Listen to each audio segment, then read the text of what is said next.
नाचो रानी सट के रात भकी बात बा मजा ले लो डट के पूरा है बरतिया के ऐसे जनी डाट जौन कहबू मिल जाई ध ध के साट चोली जनी खोला उधरे तू डोला चढ़ल बा जवानी जनी ढोढ़िया तू मोला दूरे दूरे नाचो ताड़ू नाचो रानी सट के रात भके बात बा मजा ले लो डट के पूरा है बरतिया के ऐसे जनी डाट जौन कहबू मिल जाई ध ध के साट चोली जनी खोला उधरे तू डोला चढ़ल बा जवानी जनी ढोढ़िया तू मोला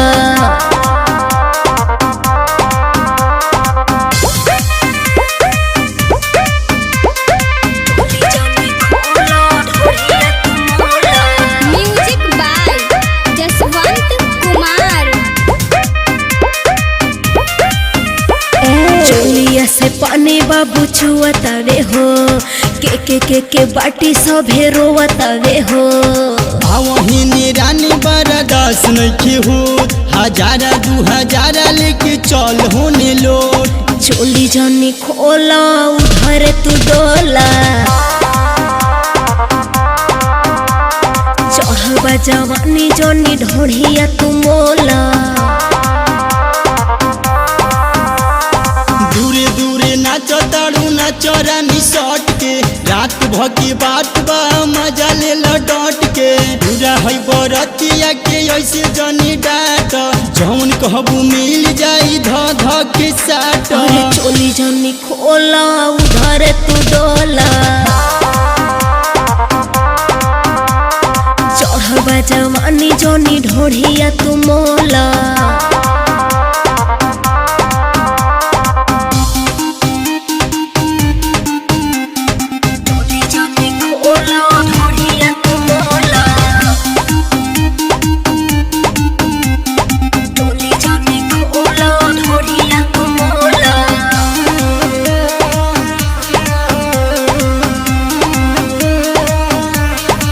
लागता कि जिए न देव का हो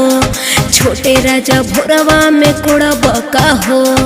कोमल रवि सोनू करता रिक्वेस्ट तब काहे करताड़ू एतना तू लेट चोली जनी खोला उधर तू डोला